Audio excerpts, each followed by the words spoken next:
Türkiye is today marking 2 years since the catastrophic twin earthquakes that claimed the lives of more than 50,000 people and displaced millions more. A series of tremors hit the southeastern part of the country. It left widespread destruction and devastation. Since then, reconstruction projects have been rapidly advancing, with a keen focus on rebuilding homes as well as schools, hospitals and vital infrastructure. The Turkish government has already completed the construction of 200,000 houses for survivors of those earthquakes. And in addition to rebuilding residential areas, thousands of businesses are also being reconstructed, also with the support from the government as well as local communities. TRT World's Bera Karaman explains how the government helped in the immediate aftermath and how reconstruction efforts are continuing today. Let's take you back to the day that changed the lives of millions of people in Turkey. Two catastrophic earthquakes struck in the early hours of February the 6th, 2023. With a magnitude of 7.7 and 7.6, the country's southern regions saw devastation on a grand scale. Over 50,000 people lost their lives and more than 100,000 injured. The response from the state and the public was immediate. State institutions and organizations mobilized to provide temporary shelters throughout the 11 affected provinces. Tent and container cities were set up for those who lost their homes. Just 3 weeks after the disaster, the rubble was already being cleared and the rebuilding began. The government prioritized essential services and housing for the displaced. A vast collaboration of construction crews, engineers and planners are still working to restore affected areas to their former state. In total, the damage amounted to more than $104 billion. Thanks to the government's rebuilding plan, more than 200,000 new homes were delivered to earthquake victims in 2024. And it aims to complete more than 400,000 housing units by the end of this year. 2 years on, thousands have already moved into their new homes. Construction continues and everyone will be rehoused. Rebuilding isn't only about structures, but rehabilitating those affected is also a priority. And we are currently at 1:17 GMT. These live pictures show you the 1-minute silence that will now be held to remember all those who died in those earthquakes.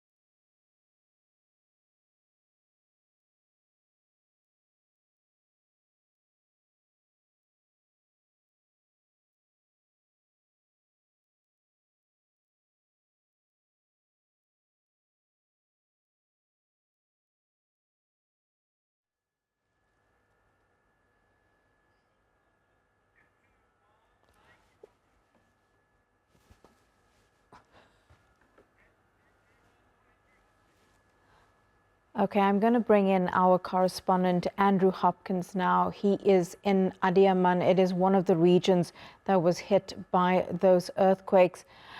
Andrew, of course, February 6th, a day that has forever changed this country, described as the disaster of the century. We can see people holding that moment of silence to remember what happened. It is just one of some of the commemorations that will take place today. Talk us through what's expected to happen.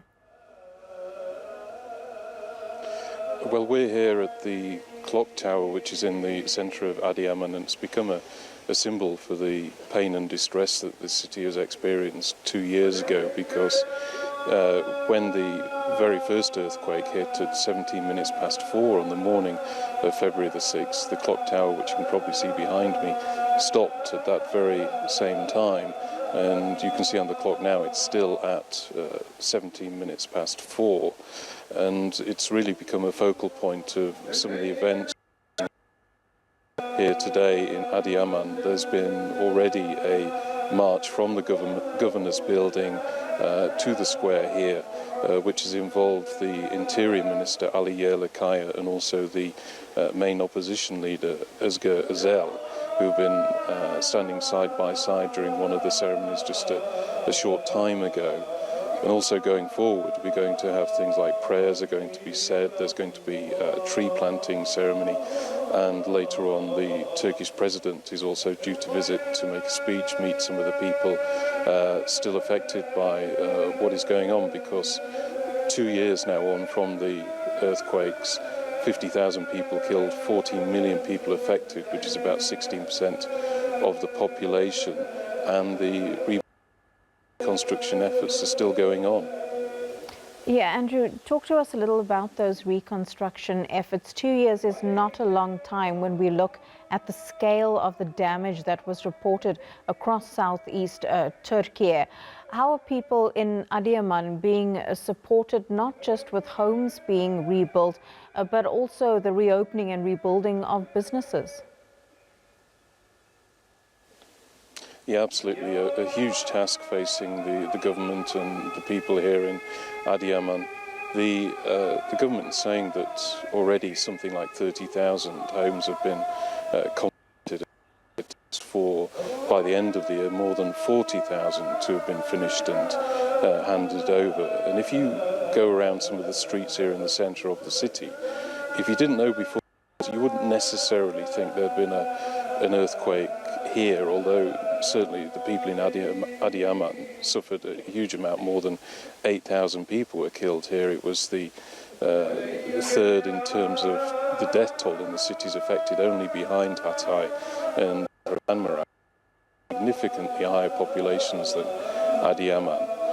But if you go around some of the streets in the centre of the city, most of the rubble has been cleared away, but you'll have in some streets there will be apartment blocks which are still standing, but next to that there'll be a new apartment block which is being built. Next to that, a block which is still standing, next to something else which is being built at the moment. So there are a huge amount of reconstruction sites around this city, and the Turkish Environment Minister is saying that by the end of this year, his target is that everybody who needs a house will be able to see the inside of the house that they are getting. So I think if they actually manage to reach that target, it will be some kind of milestone, I think, in the recovery efforts of Türkiye, because, as we mentioned, such a huge task ahead. A lot of what happened 2 years ago very still fresh in the memory of the people here in Adiyaman, and the recovery efforts are still going on. Thank you very much, Andrew Hopkins there in Adiyaman. Well, let's bring in our correspondent, Randolph Nogel. He's in Hatay, and that was one of the hardest hit provinces. Randolph, we're going to talk about the reconstruction effort there shortly, but I'd like to start by asking you about the people of Hatay, the people of Antakya. You've been able to speak to some of them, and for many, I would imagine that 2 years later, it's not a long time, the memory of that day still very fresh in their minds. How are they feeling as they commemorate 2 years of this disaster?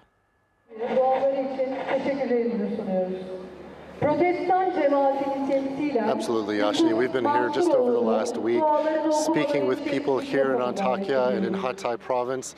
As you mentioned, one of the hardest hit places, those terrifying 65 seconds on the morning of February 6, 2023, really bringing the city to a state beyond recognition of many of its residents. People here, you can still see the sadness and the trauma, that some hesitancy sometimes to even speak about it. Some people losing, many members of their family, many members of their community. So certainly a very solemn moment here. Just in fact, leading up to that minute of silence, thousands of people marching here to a central location on Ataturk Street. chanting, "Can you hear my voice?" This was one of the slogans or one of the chants that was being heard through that traumatic event on February 6, 2023, trying to bring attention to this unprecedented disaster, something that really drew the world's attention, and now this is an opportunity to refocus on the very real need for people to continue to recover.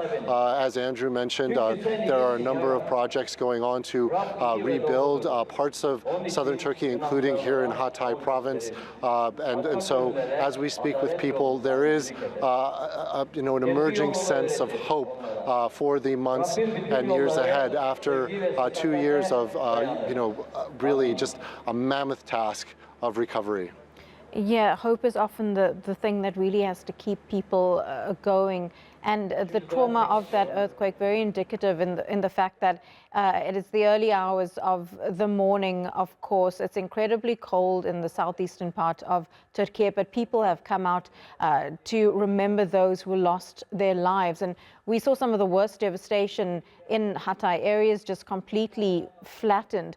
But 2 years later, what does it look like now?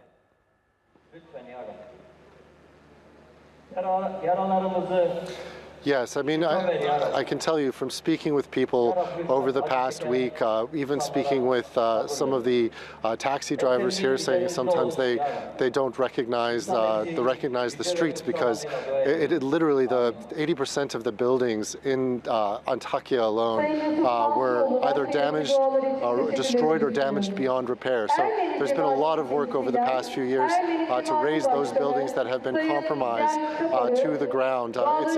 This entire city is in transition. There's a construction zone in every part of the city. Cranes line the skyline. So a massive rebuilding effort. We spoke with some of those people that are getting resettled, not only those who have gotten new housing through government programs, but also those who have come back to the city 2 years after this horrific event, and we sent this report. This is the day Husni has made her dream of returning to Antakya a reality. She was one among hundreds of thousands displaced by the twin earthquakes that killed 50,000 people 2 years ago. I lost 10 members of my family. I lost our home. We lost everything. We suffered a lot. Forced to relocate, Husni moved to Bursa in Turkiye's northwest, until she and her family found this flat in one of the many buildings recently constructed. The beginning of a new life in her home city, now unrecognizable. Now we have a new life and new hopes. We will make new memories. I'm sure Hatay will return to its old days. New homes are a top priority in a city where 80% of buildings were severely damaged or destroyed. The February 6th earthquakes were the biggest disaster in the history of our geography. 2 years later, there's still much work to be done. You can hear the sounds of rebuilding in nearly every part of this city. The scale of the task is monumental. The local government says it's delivered nearly 150,000 homes to people in Hatay province, but many more are needed. We have vowed to rebuild Hatay as soon as possible. There are still people living in containers. We will not sleep until everyone here in their homes. Selvin and Muhammad lived in a container, transitional housing, for more than 18 months before they received this new government flat. We had a really hard time, but now we have a house where my children have their own room. I am very happy. Their 3 children are getting settled after enduring the trauma of an unprecedented natural disaster. Some were too young to fully understand what happened back in February 2023. We have embraced a brand new life. We are very peaceful and happy in our home. I am most happy for my children. 2 years after Antakya was devastated, there's hope on the horizon that their city will rise again. Randolph Nogel, TRT World, Antakya. Well, many miracles were witnessed following the earthquake. One is the story of Baran Bozkirdi.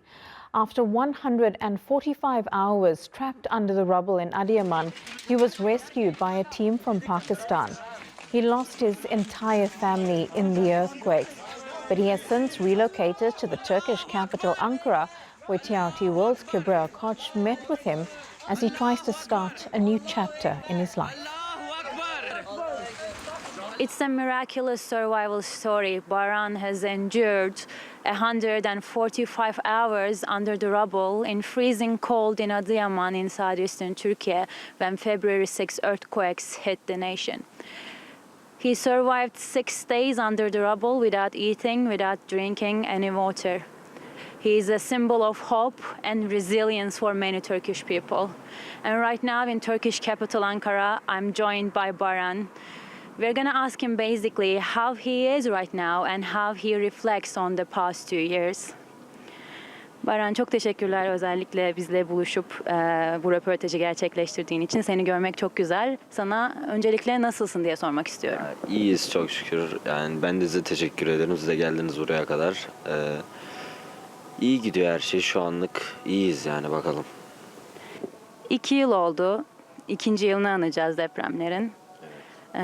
Sen bununla ilgili nasıl hissediyorsun ve bu geçtiğimiz 2 yıl senin için nasıl geçti? Şüphesiz çok şey değişti hayatında. Neler değişti?